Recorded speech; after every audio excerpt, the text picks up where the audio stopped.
شبابک قبل حرمک، فرمایا جوانی کو غنیمت سمجھو بڑھاپے سے پہلے۔ جب آدمی جوان ہوتا ہے تو اس خوش فہمی میں مبتلا ہوتا ہے کہ میں ہمیشہ اسی اسٹائل میں زندگی گزارتا رہوں۔ یہ حماقت اور بیوقوفی ہے کہ جیسے آج ہو ویسے آپ کل ہوگے۔ اسی حماقت میں انسان گناہ کرتا ہے، عیاشی کرتا ہے، ناجائز کام کرتا ہے۔ وہ یہ بھول جاتا ہے کہ حساب و کتاب کا دن تو بہت بعد میں آئے گا، بڑھاپا بہت پہلے آ جائے گا۔ بڑھاپا بھی حساب و کتاب کے دن سے پہلے کا ایک حساب و کتاب اللہ نے دنیا میں رکھا ہے۔ چال میں مضبوطی، انسان کی آواز میں مضبوطی، بات چیت، اور اس کے بعد ننکسہ فی الخلق، اللہ فرماتے ہیں انسان کو ہم ریورس گیئر لگا دیتے ہیں۔ چلو بھئی جہاں سے آئے تھے اسی حالت پہ جانا شروع۔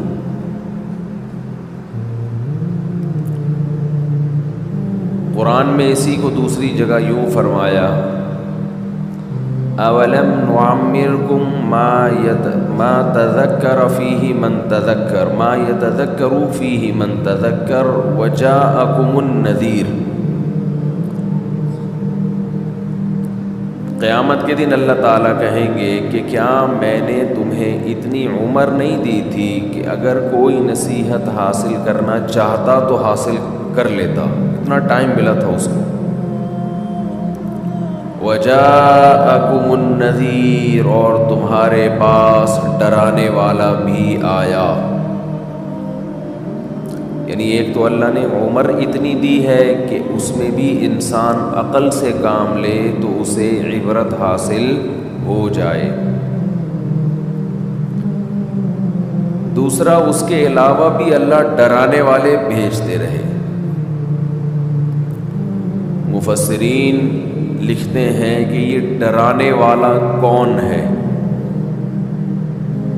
تو علماء لکھتے ہیں کہ یہ ایک نہیں ہے، یہ ہر دور میں ڈرانے والے آتے رہیں گے۔ اس میں پیغمبر بھی داخل ہیں، اس میں علماء بھی داخل ہیں، اس میں بے جان چیزیں بھی داخل ہیں۔ جو حادثات ہم صبح و شام اپنی آنکھوں سے دیکھ رہے ہیں، یہ حادثے بھی ہمیں ڈراتے ہیں، تیرے ساتھ بھی ایسا ہو سکتا ہے۔ پہلے زمانے میں کوئی حادثہ ہوتا تھا، کوئی ایکسیڈنٹ ہوتا تھا تو انسان کے جسم کے جو آرگن ہیں وہ ڈیمیج ہو جاتے تھے۔ آج بیٹھے بیٹھے ڈیمیج ہو رہے ہیں۔ پہلے اطلاع آتی تھی کہ فلاں بہت صحت مند ہے، کوئی بیماری نہیں ہے،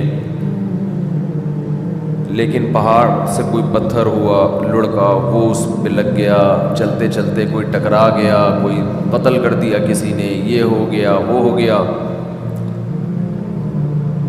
لیکن جیسے جیسے دنیا ترقی کر رہی ہے، دنیا کی بے ثباتی میں، دنیا کی غیر یقینی ہونے کی کیفیت میں کمی کے بجائے اضافہ ہو رہا ہے۔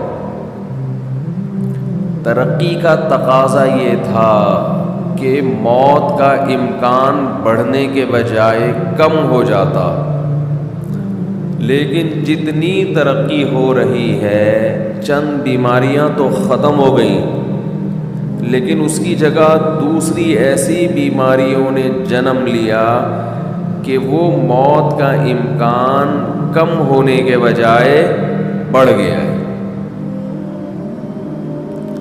اب ایکسیڈنٹ ہونے کے لیے گاڑی کا ٹکر مارنا ضروری بولے بھائی نہیں، بیٹھے بیٹھے بندے کے گردے فیل، اطلاع آتی بھی ٹھیک ٹھاک بندہ ہے جی، گردے جواب دے گئے۔ بیٹھے بیٹھے اطلاع آتی ہے جی ہارٹ نے کام کرنا چھوڑ دیا. کیوں چھوڑ دیا بھائی؟ بہت سی بیماریوں میں تو ڈاکٹر کو بھی ریزن پتا نہیں ہوتی ہے کیا ہو گیا اس کو بیٹھے بیٹھے.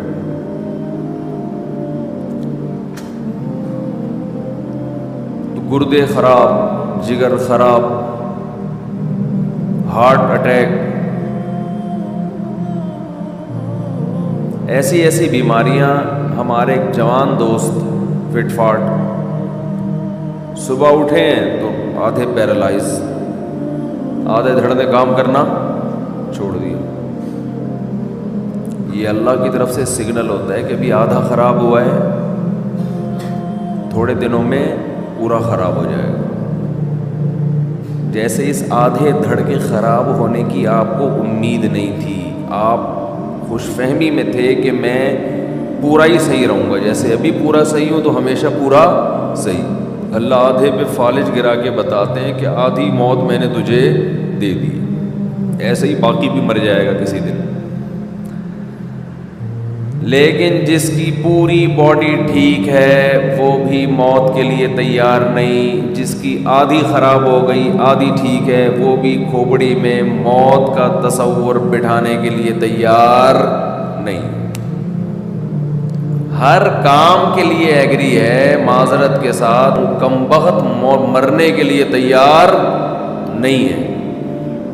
کمبخت کا لفظ تو ہلکی گالی ہے.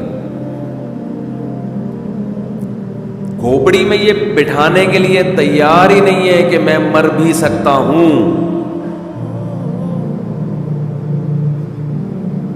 بڑھاپا ہے آگے. رسول اللہ صلی اللہ علیہ وسلم نے فرمایا جوانی کو غنیمت سمجھو کس سے پہلے؟ بڑھاپے.